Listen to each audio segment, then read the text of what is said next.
In 1963, the students at the University of Alabama were very much aware of what had happened when Ole Miss was integrated the year before.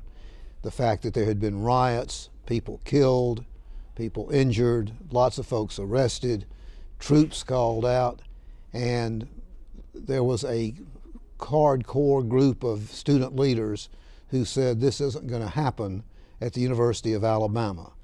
Plus, the administration at the University of Alabama helped lead the students so that we could be prepared for integration and make sure that there was not a lot of rioting and people injured.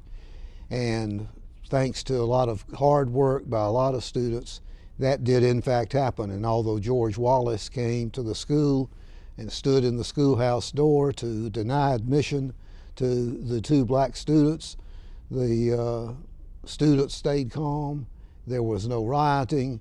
And after Wallace stood aside, the students were registered in a peaceful manner, and we felt it was a great victory for freedom and for the University of Alabama to show its mettle. Most of my friends were at least in favor of peaceful integration. They may not have been greatly in favor of integration itself, but they were committed to the fact that there should not be violence.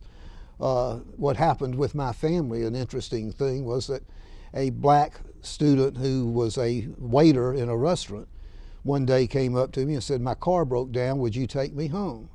Well, I drove a little Nash Rambler, and so I said, "Hop in the front seat," and I drove him home. That night when I got home, my father came up and said, "What have you been doing?" And I said, "It's a day like any other day." And he said, "No, I was visited by members of the Ku Klux Klan, and they said you had been driving a black youngster around, and that if they ever saw you do that again, they were going to burn my store to the ground." Well, that sort of presented this dilemma that a lot of people faced. Your family and their well-being versus your desire for freedom and to lead in the right direction. And those kind of dilemmas were faced by a lot of people.